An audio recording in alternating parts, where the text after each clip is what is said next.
Hello everybody, welcome to yet another episode of The Elder Geeks, where good games never get old. My name is Randy Asenchak, and with me this week, I've only got one guest, and it is Elder Geek Phil. Phil, how's it going, buddy? Very good. How are you? Doing awesome, man. And just for anybody who is new to listening to this show, the way we break this down is, first we talk about games that we are playing with our family, then we move into a segment that we are playing by ourselves, and then we kind of close things out with an off-topic. Phil, do you remember who went first last time? I feel like I actually went first last time. Did you? I think so. Do you want to go first? I don't mind whichever one you want to do. If you want to do family first or personal first, that's up to you. No, yeah, sure. I'll do personal first. Family first. I will family do family first. I will stay true to the format. So I picked up Taiko no Tatsujin for the Switch, which is basically Taiko Drum Master. Yep. So they brought that out for Switch. I don't know if the PS4 version's out, but it's literally like just an import game. They did like no localization on it. Really? Yeah, it's actually kind of weird. Like you go through the song selection and it's all, like Japanese songs, and then there's even like one of the songs from Moana that's like really big. I forget the names. I don't know the Moana songs that well. Like You're Welcome, or that other one that the crab sings, and it's the one that she sings. Oh, the I Am Moana song? Is that what she says? I think that's actually what it's called. Legitimately says. Yeah. So that's on there, but sung in Japanese. It's not sung in English. It's not the English version. No way. Yeah. So I think the girls were a little confused with that. So so speaking of the girls, I picked up the game because mainly for something for us to play together. Yeah. So since it's digital only, they're obviously skipping out on the drum, which is kind of the whole thing with Taiko Drum Master. You want to hit the drum. Right. So in this case, you are using the Joy-Cons as your drums. For your okay, so they're like drumstick. fake drumsticks in your hands. So yeah, so you're kind of like Ravi Drums. Do you remember Ravi Drums? Of course I do. You know what's funny is just coincidentally that video came up the other day when I was looking around at past Wii games, and Wii Music was this video that was featured. It was like the only game with the word Wii in front of it that Nintendo made that was just a total, S show. I could defend Wii Music, but I don't think you should. But I won't tonight. Yeah, I won't tonight. But I could defend Wii Music. I think, well, real quick, I just think Wii Music, it's basically a toy, and it came at the time where Guitar Hero was just the ruling everything. Right. It was not the right time or place. Okay, so anyway, Taiko. How does it? I'm actually kind of disappointed because I know Taiko Drum Master. You and I have played Taiko Drum Master before together. On the big stand-up cabs, and to hear that you're playing it without any sort of like even a little drum set is kind of disappointing. How does it translate?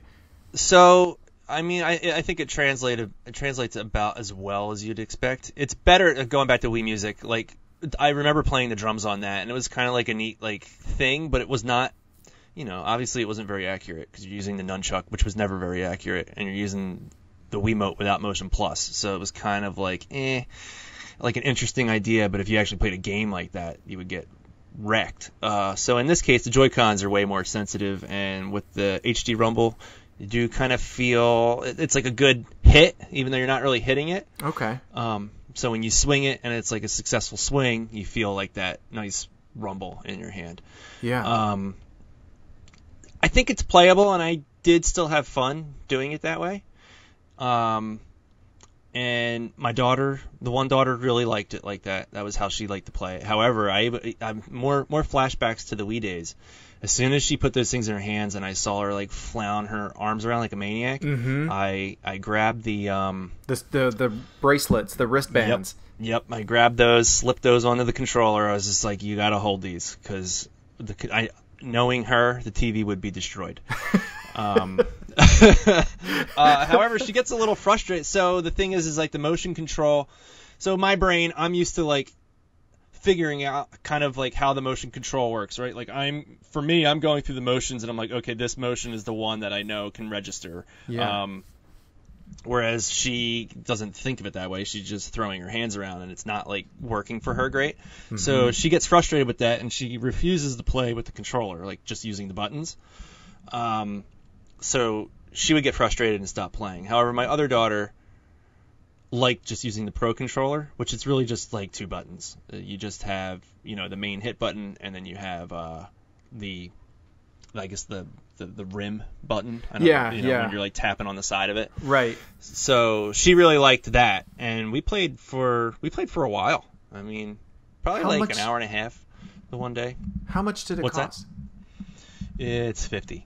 So full price. Yeah, full price without the drum. Has a ton of mini games, so we tried some of the mini games, which were some of them were a little difficult even for me to understand. I was just like, what is going on here? But almost the kind of like, did you ever play Rhythm Heaven for like DS or anything? I know which game you're talking about though, but I've never played it. So the mini games almost kind of fall in line with the type of mini game you'd see there. Only they're for like 1 to 4 players. So we did those. It looks like it has tons of unlockables. You're always unlocking like different songs and all that stuff. And yeah, it's cool. I think it's tough to recommend to somebody who's like probably really serious about Taiko drum games, because you want to use the drum, and I think the motion control, like I tried a song on hard and expert with the motion control, and you're just not going to be able to do it. So it's definitely for a more I hate to use the word, but like casual play, like not but at the same, I was literally just thinking about how it really wouldn't even be that applicable for even casual players, because if it's not localized, are menus at least in English? Yeah. Yeah, so that stuff's localized. Okay. Yeah, I'm sorry. So that stuff, menus are localized. Okay, all right.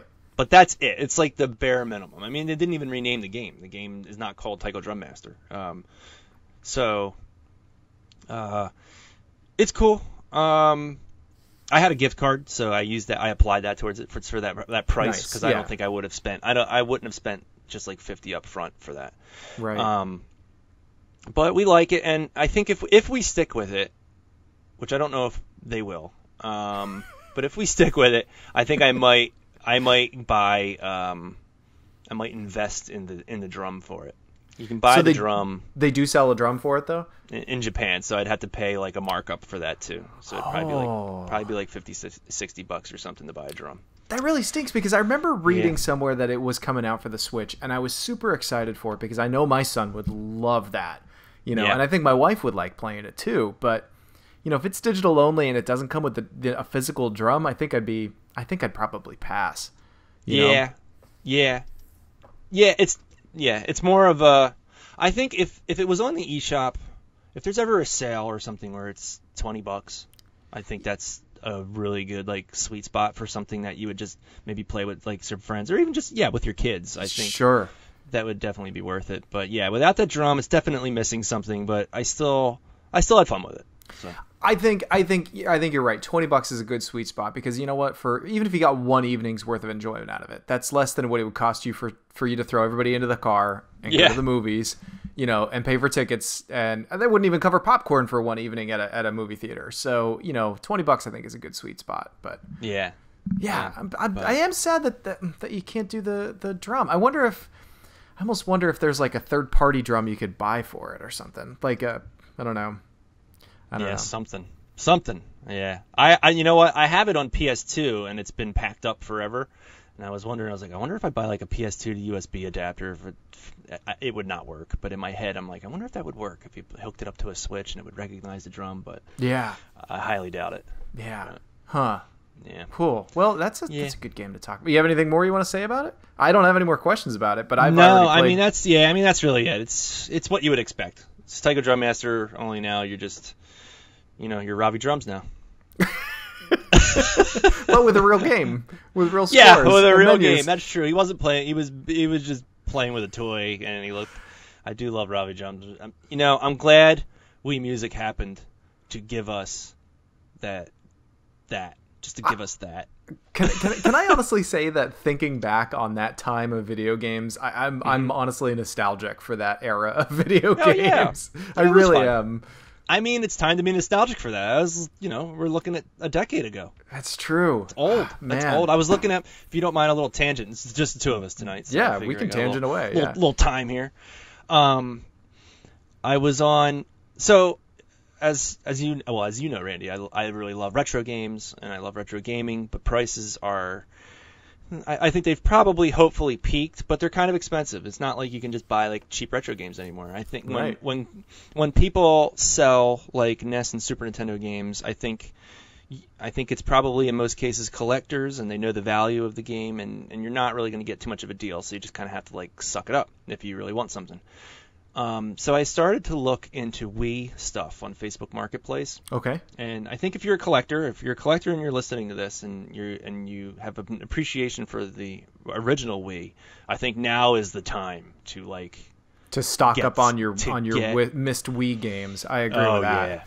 Yeah. I mean, I saw a haul on Facebook last night. I just started to scroll through the marketplace, and I saw it was $40, and there was a lot of trash in there. But there was a lot of stuff. There was like Twilight Princess, New Super Mario Bros., Mario Galaxy. Like a lot of the big stuff was also in there, and that stuff alone is kind of pricey now. Like not pricey, but it's not. You're not going to get Twilight Princess, I don't think, for $10. No, I can do it quick. Even I was talking with my brother recently. He was like, "Was New Super Mario Bros. Good?" I was like, "It was not just good; it was amazing. It was like." That's a great co-op, couch experience. I was like, that's totally worth plugging a Wii back in for. Yeah. So Twilight Princess right now, buy it now is on it at like $18. So that was amazing. And then I saw another one. They don't know what they have. That's the thing. I think you're having a lot of probably parents whose kids, they grew up with Wii and the Wii is in the house, and the parents are just kind of clearing things out. Maybe that kid's in college now. Right. And I saw the one listing was $5 a piece on Wii games, and one of the Wii games was Silent Hill for Wii, which what was that? Frozen Memories, was that the one? Silent Hill. I just said Shattered Memories. Shattered Memories. Yeah, and that one looks like it goes for like $30 now. Wow. So yeah, now's the time to stock up, and someone scooped that, because on that listing when I looked at it. It said there was like an update. It said Silent Hill sold, but the other trash that it was next to, probably like some SpongeBob game or something. Right, or some Rapala fishing game or something. Right, yeah. Yeah, so they always have Rapala fishing in their collections that they're selling online. Yeah. The other reason why I think now is a good time to scoop up your Wii stuff is because I think within the next couple of weeks, might even be days by the time people hear this, is that Nintendo is going to be one by one shutting off their servers for the Wii. So I guess Netflix is turning off Wii support this week, and then shortly thereafter, Wii Marketplace is going to be gone. Yeah, they've already gotten rid of the market. Well, they did? The Marketplace might still be there, but you can't add points. So if you happen to have like points on your account, which you probably don't, nobody probably does, you can still download something, but you can't add. And yeah, I think you're right that this shop's going to be shut down soon. You can't do online anymore. Yeah. So you can't like fire up the old Mario Kart and play it online. Right. So, right. Yeah, but also if you have those digital points, spend them, download them to your Wii if you've got the space. Yeah. Use them or lose them. Yeah, Virtual Console's awesome. There's definitely some awesome stuff on there. Like affordable Turbo Duo games, stuff like that. So. Man, I don't want to go off on a Wii tangent, but now I'm even sitting here thinking about when my brother first got his Wii and the Virtual Console was launched. Man, we just spent so much time, playing like River City Ransom and like Double Dragon 2, and it was almost more fun playing classic NES games on the Wii than it was playing some Wii games. Virtual Console, man, was really awesome. Like, I think people, when you think back to that time, there wasn't really much to download on PS3. There was like there was no real exclusive. Xbox was kind of coming around. They had some stuff. They had exclusives, but there was no like classics. And they were all like little tiny games. There was like, stuff like from Rare, like Jetpack Refueled or something like that. And, right. Well, Geometry Wars was amazing, so that's a different thing. But what's funny? I don't want to like heist on you there or anything, but my son and I actually just started playing Geometry Wars 3. Oh, nice. And I think for next show I'm gonna be probably talking about that for our dual game. What are you playing that on? PC. Oh, cool. It was on sale for like $3 or something like that, awesome. and I was like, all right, I'm getting that.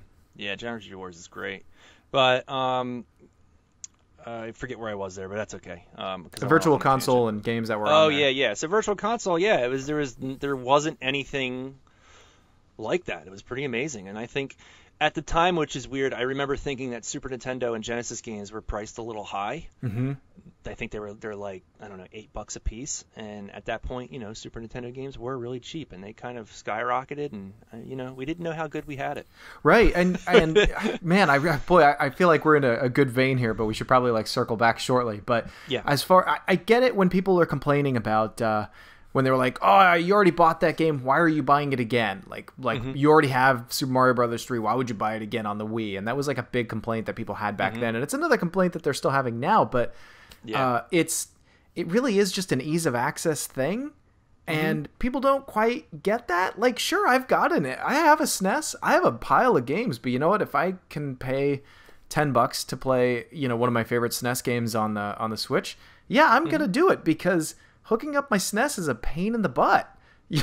Compared to my Switch, which is already plugged in, and I know it works, and I don't have to worry about a battery pack dying in the Switch, and I don't have to worry about X, Y, and Z with an older piece of hardware. So I get that people are like, oh, double and triple dipping, but there's a reason why we do it, and it's a good reason, I feel.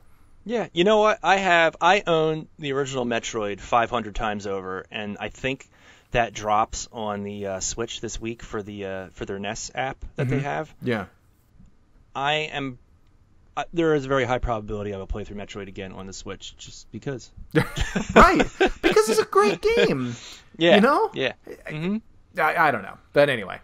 Yeah. How about I circle back and I'll talk about my family game. So my family game this week is Puyo Tetris, and I wanted to talk about this because what's the Tetris game that just came out? I feel Tetris Effect. Tetris Effect. Yep. And that looks amazing, and I really want to play that. It looks so good. Yeah. Oh God. Yeah. And it really does. It looks super good. But the reason why I got Puyo Tetris was because I saw someone playing it in person at MagFest like 4 years ago. I don't even know when it was, because like the Puyo Tetris has been around since like forever. I think the first version of it came out in 2014.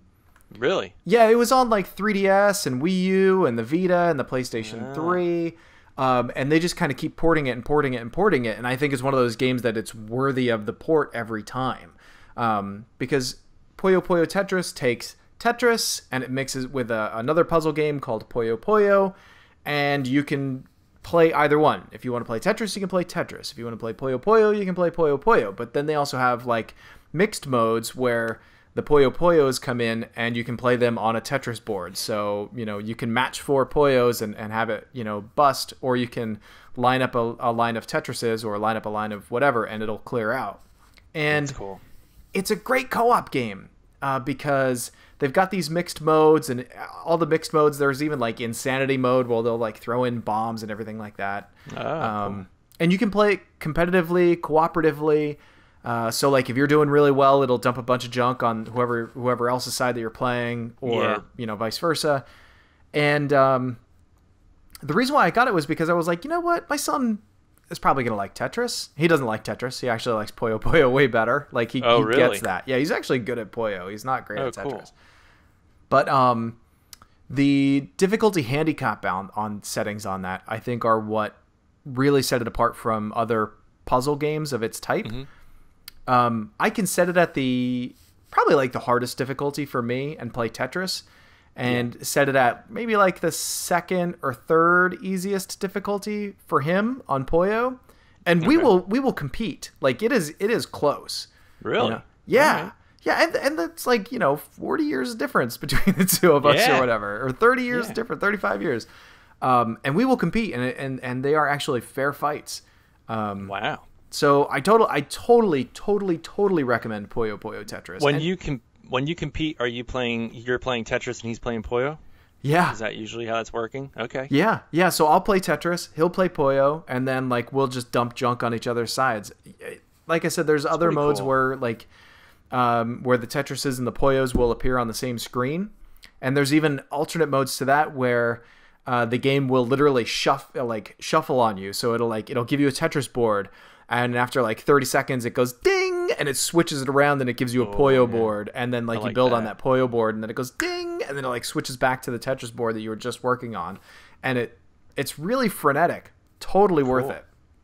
Is there like a I don't know, like a single player type thing where you need to, you can like clear missions or something like that? Or... Yep, there totally is. There's like a world map and everything. Oh, cool. A really cheesy story about a world of Tetrises invading a world of Puyos, and how these cutesy Japanese animated characters have to like fight each other to prove their worth, etc. I'm looking up the price of this right now. I was gonna say you could probably find it for $20. Yeah. And it's actually made by Team Sonic, which I did not know that they made Puyo games at all. I thought that it was some other third-party thing. I thought Sega just, published it. I think Sega owns Puyo. There's a weird thing. I think the original one was developed by, I want to say, Compile. I think. And then I don't understand how it got into Sega's hands, because You're right, Compile. Or Compile, or whatever it is. Yeah, I may have been. It's probably just Compile. It was created by them. Yeah, I guess Sega. Sega owned the franchise since '98, so they bought it. But because I was going to say, in the 16-bit days, there was a game called Kirby's Avalanche, which was just Puyo. It was like a localized Puyo.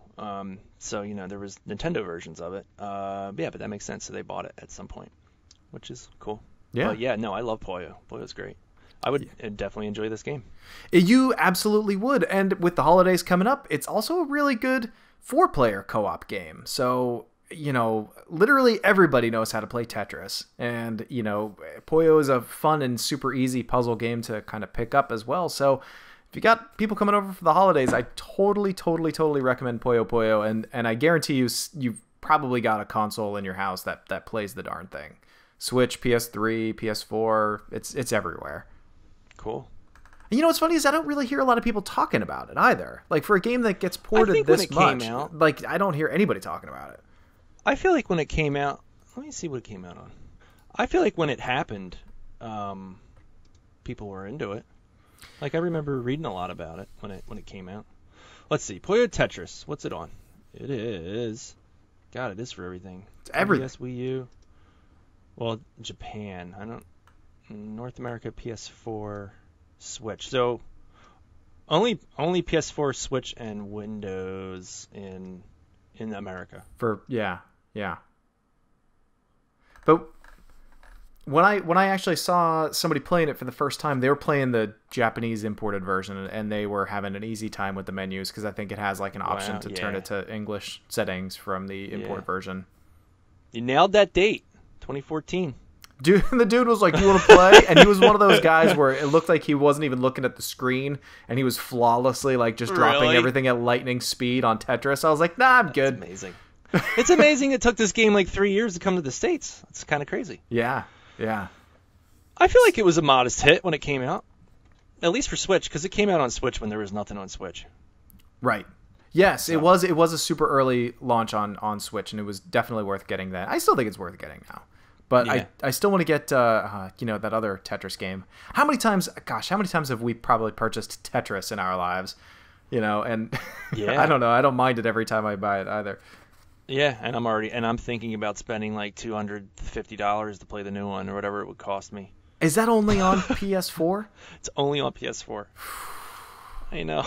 I don't usually buy PC games, but that day when it came out, my assumption was that it's just console exclusive to PS4. So I was like, well, maybe I'll buy it on PC, and I'll play it on PC. And then I was just like, oh no, Tetris Effect PS4 only. What am I going to do? Tetris Effect, there was that video that was floating around with just the adaptive music that game has. That blew my mind. That looks so good. I want that. Yeah, it looks awesome. If you are listening to this and you have somehow not heard of Tetris Effect at this point, just please look it up. Yeah, I think if you're a solo game player, check out Tetris Effect. If you want a Tetris game with multiple friends, go Puyo Tetris. Yeah, for there sure. There it is. Yeah. Cool. All right, so what have you been playing solo lately? So I played through Mega Man 11. Did they ever call? They did call Mega Man 10 just 10 and not like X, which has got to be confusing to people 20 years in the future from now. Well, yeah. Well, 10 has the actual number 10. 10. Yeah, and then X is your. I remember people calling Mega Man X Mega Man 10 when I was a kid. Yeah, it's like, no, it's X. I'm telling you.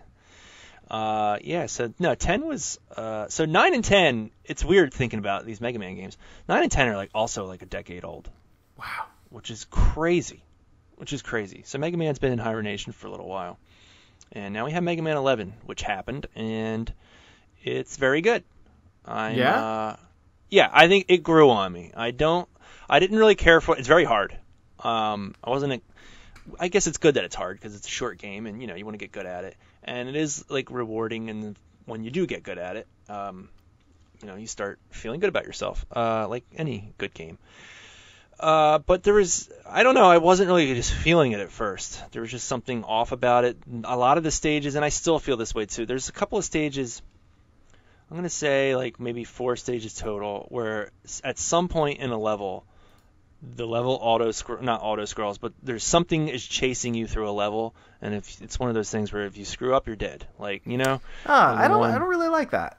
I don't really care for that stuff either. In the one stage, you're getting chased by a wall of fire, and it's, and it gets harder and harder. You get chased by the wall of fire 3 times, because you're supposed to be getting better at getting chased by this wall, and you do get better at it. But geez, that kind of stuff to me is not fun, and the game has a lot of that kind of stuff. That's why I didn't like Resident Evil 3. I never played that one. It's one of the few I didn't play. Sorry, back to no, that's all right. Mega Man's. That's all right. What, when you're getting chased by the dude? Yeah, that was the whole game. I really couldn't stand that. Which it was a different mechanic. I didn't mind it in say Clock Tower, where that was the gameplay mechanic. But Resident Evil 1 and 2 set Resident Evil up to be something completely different, and then Resident Evil 3 came along, and anyway. Mega Man 11. Yeah, so, a standard Mega Man game. You got your 8 bosses. One's weak against the other. You just got to find the weaknesses, which is still fun to do. Yeah. The weapons are the cool thing with this game is that almost all of the weapons are useful, which is great. Although there's every type of bad guy is weak to a certain weapon.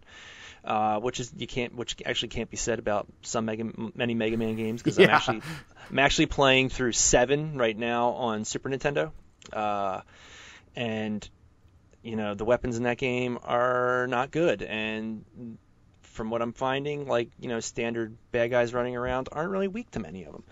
But anyway, so you kind of do get into a groove of just learning these weapons, knowing which ones work right in what situation, and that to me was really fun. There is the double gear system where you can speed things up, or no, you can become more powerful, and you can slow things down. So the slowdown thing, it's more of a you mean you literally slow down time in the game? Yeah, you slow down time, and Mega Man moves a little slow. He's still moving faster than things are moving, but he's still slower, so you can really if there's a bunch of tricky jumps and there's bullets flying at you, hit the button. Yeah, and then you can kind of just navigate your way around those things. So it's kind of more of an easy mode type thing, just kind of help you out. Yeah. You could definitely do the game without using it. You don't have to use it, but it's there and it's available to you whenever you want. And it is cool. I mean, I use it, and I don't feel bad about myself for using this thing. And then the power up works. So when you use this gear, you have a meter that fills up. And it doesn't matter if you're going slow or you're powering up your weapon. The meter fills, and then he overheats, and then he has a cooldown period where you can't do either of those things.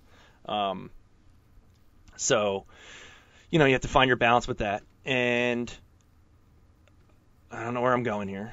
I got myself lost in Mega Man thought.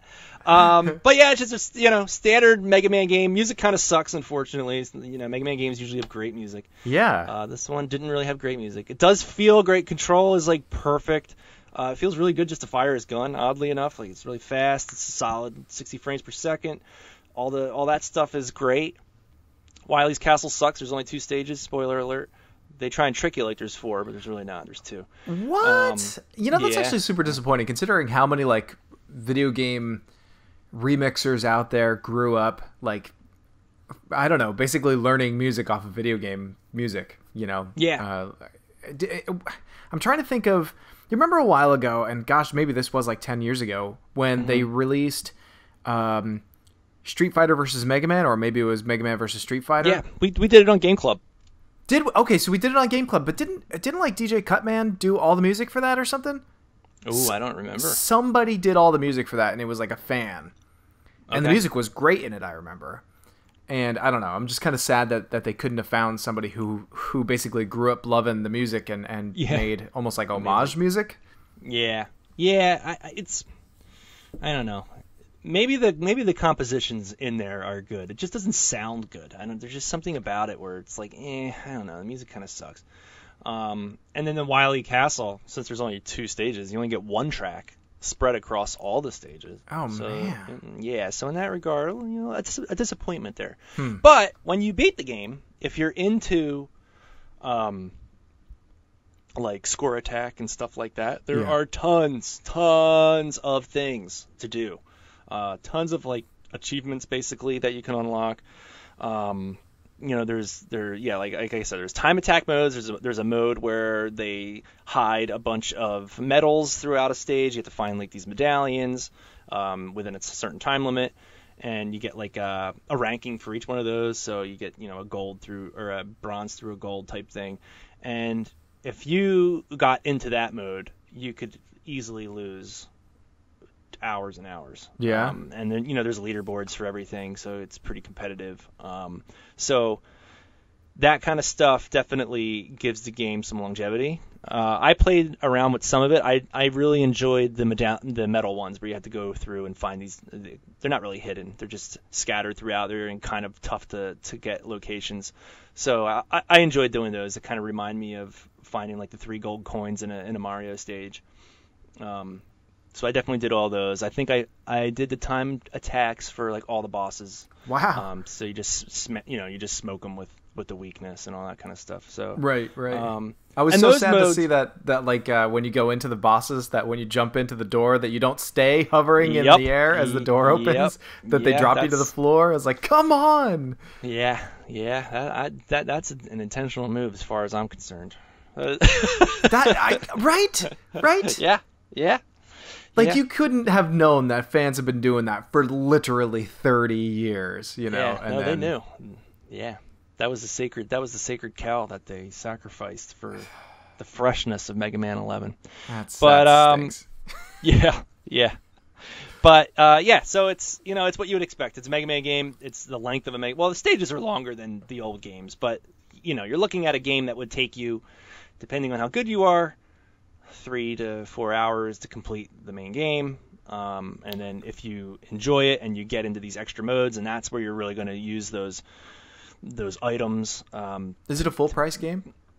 No, I got it for $20 through Amazon because I pre-ordered it, but I think it's like $30 normally. Which is that's actually not a great bad. Price. Yeah, great price for it.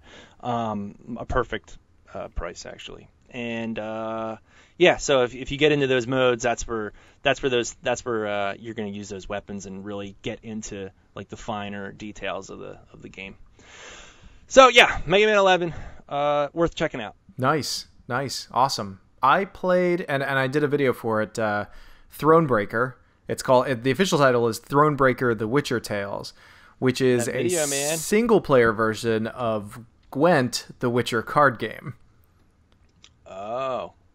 Yeah. So the card game, and you have to excuse my Witcher, my knowledge of no Witcher. Right. I get it. You're not a Witcher fan, and that is okay. But it's not that I'm not a fan. I don't know. I never played any Witchers. You know what's funny is I think the reason why I actually ended up falling into liking The Witcher was because when The Witcher was coming out, there weren't really that many good Castlevania games, and they really have a similar vibe. I mean, they're obviously like way different kind of games, but like setting and atmosphere and characters, they kind of feel similar to me, you know? Okay. When you say card game, do you mean like an actual real card game or a card game inside The Witcher?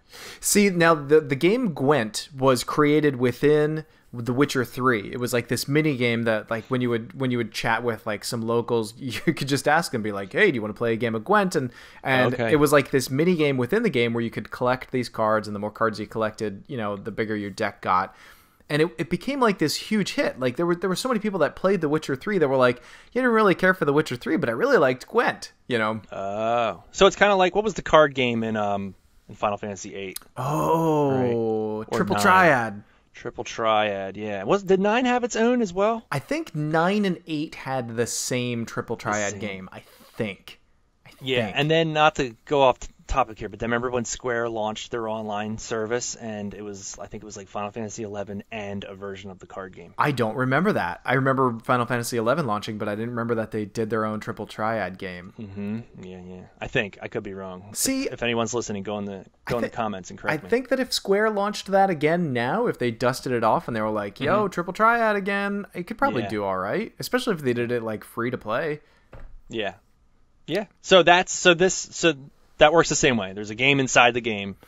Yes, there's a game inside the game. So they took the game Gwent, which is this card game, like a battle card game where you take turns laying down cards to opponents, and they were like, well, you know what? Let's turn this into an online multiplayer game. So they turned it into an online multiplayer game with all new cards and some slightly altered rules. And I guess it did okay. It's a free to play game, so if anybody wanted to play, you know, just the card game, you could. But then they were like, you know, we're not really getting the audience that we wanted, so let's make a single player standalone version of the game. And that's what Thronebreaker is. Oh. And the way Thronebreaker works out is it's this isometric point of view, so sort of like Diablo point of view, top down. And you walk your character around, and the character's name is Queen Meve. You are the queen of a small country within the Witcher universe. And now, is she in any Witcher games prior, or is she new for this? She exists in the books. She does not exist in the games. So the game Thronebreaker takes place during the Witcher books. Okay. And the character in the books is mentioned. She's not a main character in any of the books. This is sort of like a side story of what's going on. Okay. And in the game, what you do is you're invaded by the Nilfgaardians, which is basically like the evil empire of the Witcher world, and you are thrown out of your kingdom, and you have to start this guerrilla campaign to kind of take back your kingdom. And you explore around and you talk to citizens and stuff in the towns, and you fight little local, you know, militia that are around. And instead of fighting in real time, like say Diablo or Final Fantasy or anything along those lines, you fight using the card game system. Okay. And that's basically it. Cool. And the story expands. The interesting part about the story is it's so close to an audiobook, it's not even funny. Like they hired this really wonderful narrator to kind of narrate what's going on, and everything is fully voiced, and all of the choices that happen, you make the choice. So if you come across a town of people and they happen to be like persecuting elves, you have to hear both sides of the story, find out what the elves did or did not do. You know, are the citizens of this town just a bunch of racist I said a bad word. Or did the elves actually do something wrong? And you've got to make a decision. And the beautiful part about this game is there's no good or bad choice. They're all lesser of two evils. And you kind of have to live with the decisions that you make, you know? Yeah. It's fascinating. It's almost like a choose your own adventure kind of thing with a card game built into it. It's pretty cool. I'm looking at the review. I think it looked like, I really love the art. I like how these cards are animating. Oh, yeah. The art in the game is fantastic. They really took their time in making these beautiful animated cards, like you said. And even the overworld map, man, I could just take a couple of screenshots of that and just use it as a desktop background, because they picked a really great, solid style and nailed it. And, the beautiful thing is, if you like the books, or if you like the games, or if you like both, Thronebreaker is a great companion to all of them. They don't have any effect within either of them, but they sort of build upon the world in a good way that a good spin-off series should do. Cool. And you're into that universe. You're all in on that universe. Oh yeah, I totally am all in on this universe. I love it. But the only thing I didn't like about this game is, so you learn the rules about fighting with these cards, and it's a card game, so it's not like I don't know, it's not like a super easy system to pick up. You pick up after you play a couple of hands, and then you're like, all right, I get it. Yeah. But they throw at you these puzzles. Now, I've been looking at other people's reviews. There are people out there that absolutely love these puzzles, and they think that they are the best part of the game. I could not stand the puzzles in this game, and I wanted to just throw them all out. And the sad part is, they are probably half of the combat encounters that you have within the game, and I kept going like, oh my gosh, another puzzle, here we go. But I kind of fought through it, and I got to the end. I think if I were to do it again, there is a mode in the game where if you don't want to do a fight, you can lose and then just say, I'm skipping that fight.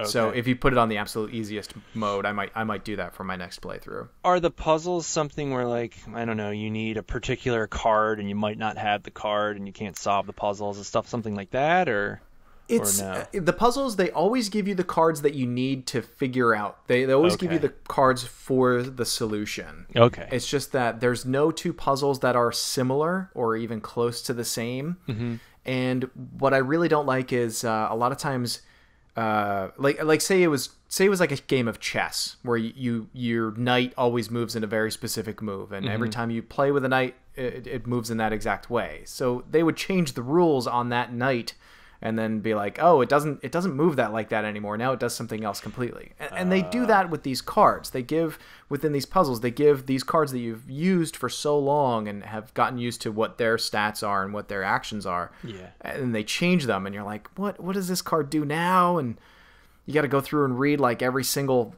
card and find out exactly what it does all over again. And it's a big hassle in my mind. Yeah. No, I can see how that. Well, I can see why that's frustrating, because you're spending time learning how to use these cards and play this game, and then they, when they change the rules on something that you feel like you've learned, kind of like having to like unlearn it just for the sake of this one event. And I could see why that's frustrating. I will say this: even if you're not a fan of The Witcher, or if you're not a fan of like I don't know, like say you've never played any of the Witcher games before, you've never read the books, I will say this: as far as like a story goes, you don't need to play them or read these books to understand it.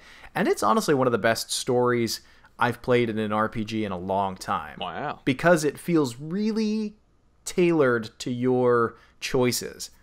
So you're getting different endings and stuff like that as well, right? Oh, there's like dozens of different endings. And cool. What's funny is, I was looking up online, and there were all these people that were saying like, oh, here's the best ending to the game. And I thought my ending was the best ending because it was reflecting upon my choices. Yeah. And I was like, you made poor choices. Why did you choose that? That was a bad idea. Oh. So it really caters to your personality and to how you play. That's cool. It is really fantastic. My friend Patrick was playing, and he was laughing at me because I apparently ruled with a little bit of a more iron fist than he did.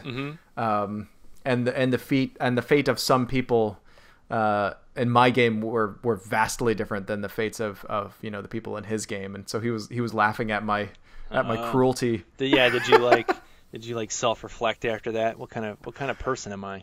Yes.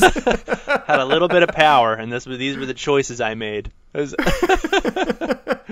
what's funny is, and I say this in the video, is that there were some choices in the game that they give you that they were really hard moral choices that I had to make, and thinking back on them, I'm like, did I do the right thing in that scenario?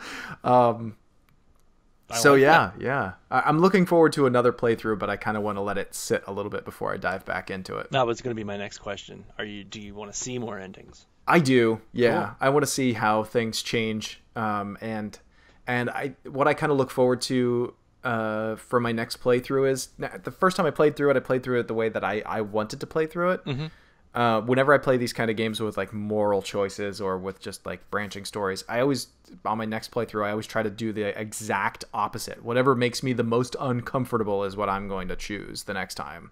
Wow. You know? Wow. All right. I like that. I like that idea. You want to be the worst person. You want to be the worst version of yourself. Yeah, right. And it evokes, like, if I don't know if anybody else is ever out there doing this, but it really kind of, I don't know, it stirs up emotions within you. You're like doing the most uncomfortable thing for you. Then you watch these things unfold and you're like, oh my gosh, what kind of monster am I? You know? No, that's cool. No, I mean, hey, I think that's really neat. I like that kind of stuff. Yeah. Very So Thronebreaker is $30. I think it's worth it. It's now available on Steam, on GOG, and then it'll be out on PlayStation 4 and Xbox One early December. Cool. It looks like a game that works a lot better with a mouse than it would be with a controller. It does, just because of the selecting of cards from the deck. Yeah. I tried playing it with a controller at first, just because, you know what, even on my PC, it's still really comfortable to sit back and just have a controller in my hand versus like clacking away. Yeah. Right now I'm playing a game called Battle Chasers Night War, which is going to be my next video review. Ooh, oh man, really hitting the video reviews. Dude, I'm going back into it, man. Hey, man, Look people out. are excited. Yeah. You know, I think you got a fair amount of views on that, and like people are looking for your reviews, Randy. They trust you. They do. Thanks, man. They like you. I mean, that's true. I think so. I mean, I'm not blowing smoke up your ass. Like, thanks, man. Yeah. Yeah. Well, what I was gonna say about that is you can play that with either mouse and keyboard or with a controller, and that I'm like controller. You know. Yeah. Even though I'm on my PC, I'm like, nah, I'm sitting back. I'm all right. easing So up you on did my play hands. with a controller. You did play with a controller. Interesting. Yeah. Anyway, that's it. That's all I really have to say about Thronebreaker. Like I said, one of the coolest stories. If this doesn't win some sort of best story awards at all this year, I'd be really super surprised. Although I guess it's up against some stiff competition. I haven't played God of War or Red Dead this year, but apparently people are like, you know, gangbusters about those. I wonder what'll be the one to swoop the Dorito Pope Awards. It was a good year for games, though. Like, having said that, it was a good year for games. This year was a great year. Because usually you can spot that game. You know, like you see the one where it's like, oh yeah, this is the one that's gonna win all the awards. Right. But I feel like there's a lot of stuff, especially on PlayStation. There's God of War. There's Spider-Man. Yeah. There's Tetris Effect, maybe. I mean, it might Who get... knows? Maybe Tetris Effect, maybe there's like a best puzzle game. Like, hey, look, there's going to be some outlet that's going to give Tetris Effect Game of the Year. I can guarantee it. Yeah, absolutely. Yeah, and then there's Red Dead, which, people are super into Red Dead. And, yeah, like a lot of big stuff came out this year. I really want to play Red Dead. Red Dead, the first one, is one of my favorite games, but or Red Dead Redemption. I shouldn't say the first one because I guess Red Dead Revolver was the first one. Published by Capcom, oddly enough. Oh, really? I didn't know that. I'm pretty sure. I may have pulled that out of my butt. But I'm trying to hold off because I just have a really strong feeling that it's going to come out on PC. Red Dead Redemption 2. I have a really strong feeling that it's going to come out on PC, and I don't really feel like double dipping. And I'm doing a really good job of dodging all the reviews and most of the spoilery stuff that's coming out about it, and hopefully like the hype about it is dying down now, and people will stop posting their "look what I found" posts. Oh yeah, soon. There's tons of. Oh, Capcom canceled. They were going to. I wonder where I grabbed that little nugget. Out of I don't know, but I like that. So Capcom was originally going to publish it, but then Rockstar just did it all on their own?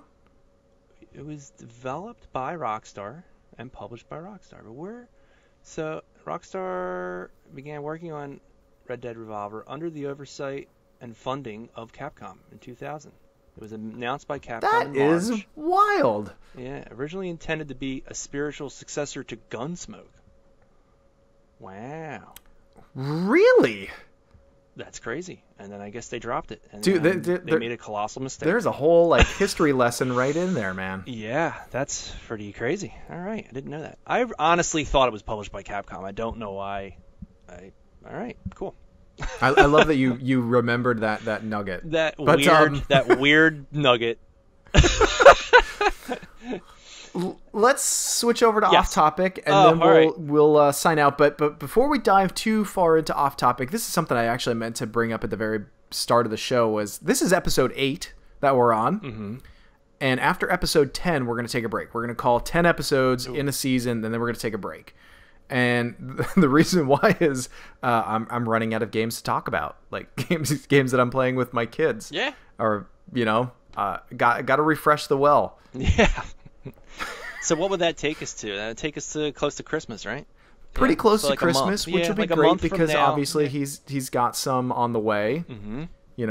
Yeah. And that'll give us some time to play through the things that are on the way. Yeah. We took advantage of the buy two get one free from like Target recently. Ooh. Very nice. Yeah. Anyway, off topic. For people listening, today's the day that Stan Lee died. Yeah. What a great life that guy had. I think. I mean, right? Jesus. I think I don't know him that well. I don't know much about him. I think it's safe to say that he didn't have any huge controversies swirling around him. Yeah, and he had almost 100 years to make a controversy, and instead all he did was make like amazing things that everybody loves. Yeah. I think Stan Lee is one of those people that you can look back over his life, and I typed something similar to this to you, is in that like in his time that he spent here on the planet. He did a good job of trying to make things better. Yeah, for sure. Which is more than I can say about most people. Yeah. I mean, look what the guy kind of like shaped pop culture. It's pretty, it's insane. You really can't point to many people that have done something like that. Yeah. And, like these characters stayed relevant. Now they're making more money than they ever have, ever. And it's crazy. Yeah, the legacy that he has is insane. And I think not trying to predict too far into the future here, I suppose, but I wonder if people are going to start looking at Marvel and its franchises based on the time when Stan Lee was alive versus after he passed.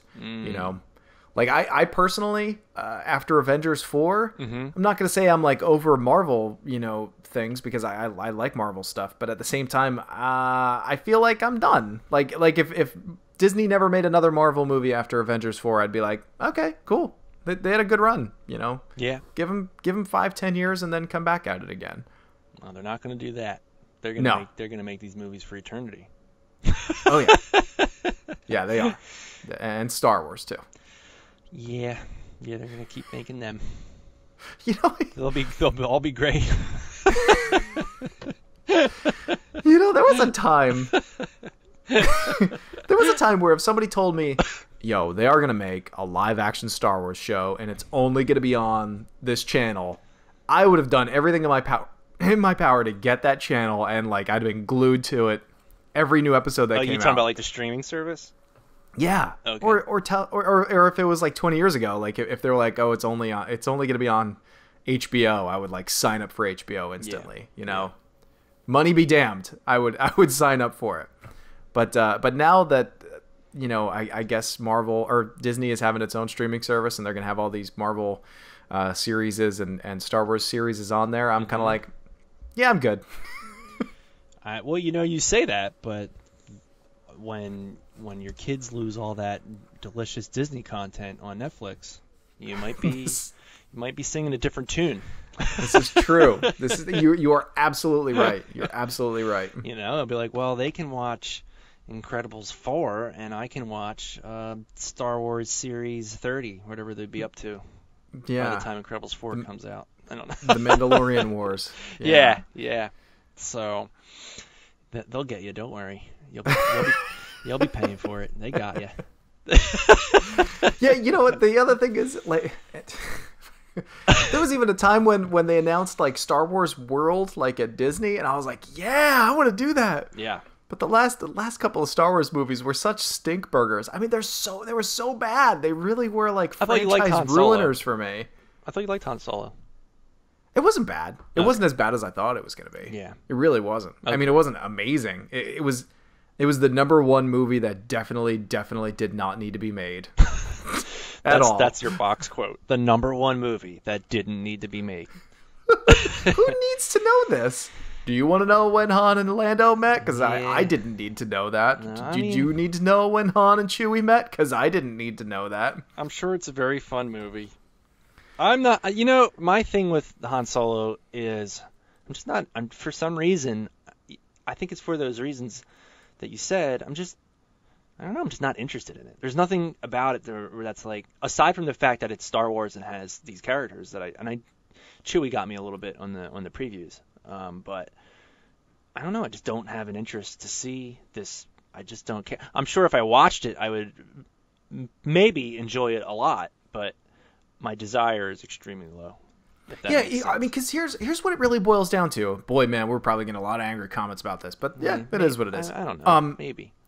Han Solo and Chewbacca, before this movie, original trilogy, they were cool characters. They were super cool. Everybody liked them. Han was brave and charismatic and cocky and he was a fun character to watch, and Chewie was his action sidekick. And he's all those things in Episode 7. So I'll be clear here.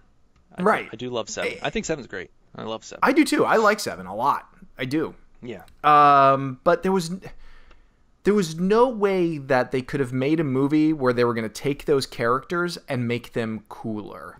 There was no backstory that they could write that you would look back on original trilogy and then be like, wow, I like them so much more now because of that movie. That it is literally an impossibility. Yeah, I could see. You can maybe reach expectations, but you can never exceed them, I don't think. Yeah. I don't know. And it kind of reminds me of that. Did you ever hear that phrase that your spouse can never improve your career, but they can sure ruin it? No. No? No. No. I first heard it around some coworkers who were military types, so maybe it's a military phrase. Oh. But it's basically like you could be married to somebody and go to a company event and they can just embarrass you or just yeah, and they can never improve your career, but they can certainly bring it down by public displays of idiocy. And it's the same way with these movies. There's no way that they could have improved upon the original trilogy. There's no way that they could have improved upon the characters of Han Solo and Chewbacca, but they could certainly bring them down. I'm thinking maybe I don't know. Maybe I just miss George a little bit.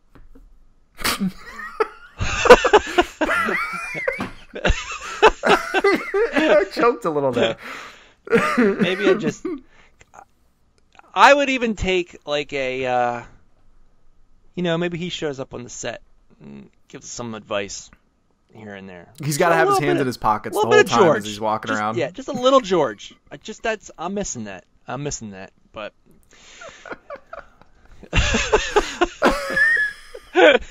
oh boy. Like everybody's all excited. Well, I don't know if everybody's all excited, but they're doing the new Indiana Jones, and the thing that people are excited about is that there's no George. But you might regret those words when Indiana Jones 5 comes out. I did not know they were making another Indiana Jones. Is this news to you right now? Really? Is this news to you right now? It really is. Yes. World exclusive for you right now. Yeah, that's that's. I still never saw the Crystal Alien one. Like, you didn't? No way. I people hate that movie, but I really like it. I really like the Crystal Skull. Randy, I would like you to watch Crystal Skull. I want to see what you think. I want to see what you think. I'm gonna put it on the top of my queue, and I will try to watch it before the next show, and we will talk about it in our off topic. All right. Yeah, that's good. I like that. At least in time for the 10th episode. At least in time. So there you go. You got a month. You got a month to watch it. Oh boy. Wow. I really is Spielberg at least attached to like directing it or anything? Yeah. Mm-hmm. Spielberg's doing it. Okay. It was supposed to come out. Personally, I don't think it's going to come out. I think it was supposed to come out in 2020, and I think it's already been delayed a year or something like that. So, I mean, Harrison Ford's getting up there. I mean, anything could happen. Anything could happen. So I don't know. Yeah. Jeez. Here's another exclusive for you. Were you? I love Harrison Ford, but he shouldn't be doing action films anymore. Dude, you watch Blade Runner 2? Blade Runner 20. Yeah, that was a good movie. Yeah, he was all. I mean, he didn't do too much. He only had a great action scene in that when they were like in the old club. That was awesome. Yeah, that was a super good movie. Yeah. I liked that movie a lot. Yeah, so he still got it. He still got it. As far as I'm concerned, he's still got it. But he still looks good on camera. He could still act. But they're also. Were you a fan of any of the Rambo movies? Dude, it's been so long since I've seen any Rambo movie. I didn't hate them by any stretch of the imagination, but it's been so long since I've seen any of them. All right. Did you see the last one that came out like 10 years ago? No. Oh man, that movie's awesome. Really? Yeah, action packed. All right. I'm dead serious. I think it's just called Rambo. Came out in mid 2000s. Yeah, look that one up. It's awesome. Man, now I feel like I need to do like a Rambo. I think all right. If you're gonna watch, don't do that. Don't do that. It's a big mistake. Just. Is it really? Have you? Yeah. So the first one's really good. The first one's like legitimately good. The second one's like really stupid. That's when he becomes like the Rambo that you know. There's the guy shooting everything. Third one is atrocious. And then the one after that, the one that came out in the mid 2000s, is awesome.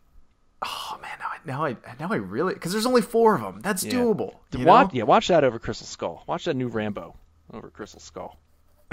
All right.